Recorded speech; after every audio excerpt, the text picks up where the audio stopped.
Oh, good morning, Interbet fans, and welcome to Turffontein Standside. We're on 8th of December. We've got an 8-race program, and the first race is off at 20 past 1. So late start today. Very nice program indeed, and it looks like there's some opportunities here. So let's get involved. First race, 1160 down the straight.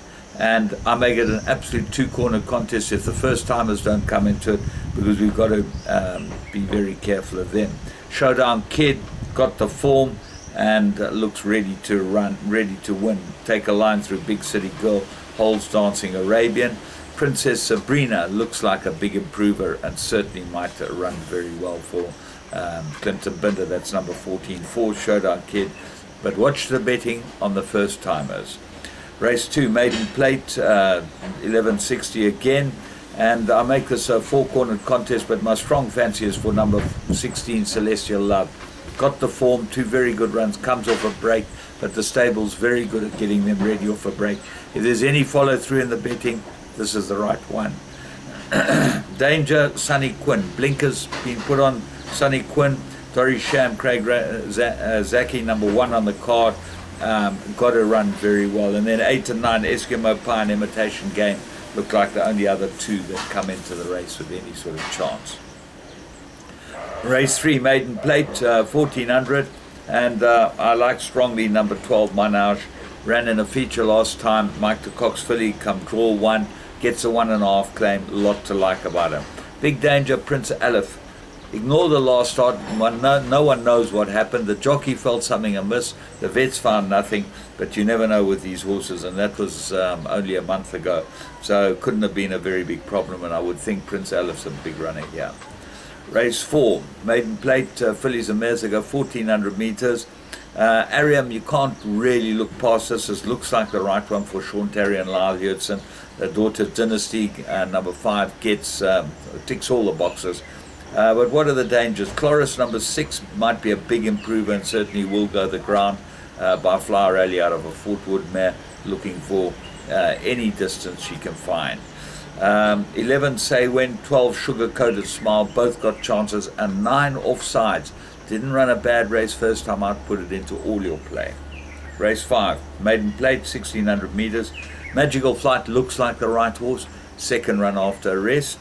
But a lot to like about Magical Flight. So what can beat it? 11, Morby, definitely looks like a runner. Run on strongly in his last 2 starts, and I think will go very well here with Jeffrey Schauster for Diane Stenger. And then Keeping the Peace. Ignore its last bit of form. I think it's better than this, and probably fine to start showing now. Race 6, Maiden Plate, 1600. Manterio looks like the right horse. Holds him on collateral form, and certainly got form enough to be able to win this. That's number 5 on the card. I think Shadow Creek will run a lot better than he's been running, and expect him to be there or thereabouts. Although he's drawn 13, that's not going to help.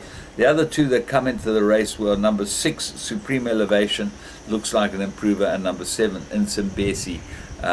With Sherman Brown aboard it. He knows this well, this byword gelding, and I expect it to run pretty well. Race 7, Maiden Plate, 2000 meters, absolute 2-horse race. Number 13, and that is Earl, looks absolutely set, ready for this race. Bold Resolve, short in the betting. This horse has had no winners out of any form line as run. Has run 6 times. There hasn't been a winner come out of the form lines. So that shows he might not have run against too good of fields to have run that close. That's why I like Earl very strongly. Big Danger, I make number 5. Paul Rowley. Neo Carly gets this ride for Paul Peter. He's ridden it the last couple of rides, and the Peter stable, very staunch to their riders, and he gets a chance to win on this, and it could easily win. So it looks like the Big Danger. Number 8. Race 8, 2000 meters, Maiden Plate. 9's my top choice. Watching closely, Samanga Kamala, Lucky Larkus. I think this will run extremely well. Number 1, Super Duper. Obviously, she's always there or thereabouts. Got to have a chance again, but she's shown that she's got limitations. 11, Wondrous. Mike and Adam Addy gets the blinkers, big blinkers up. Lyle Hudson. The draw is a concern, but certainly over 2,000 meters, Lyle Hudson will get it in. And then 16 Immaculate looks like another horse that's got some sort of chance from the Cockyard. Nathan Klink rode it first time out, he gets the ride again. All in all, looks like a pretty good day's racing at Turffontein from me, James Goodman, and the whole Interbet team. Remember, you can bet on their live games while you're waiting for the races, late start, and you can also follow me and subscribe.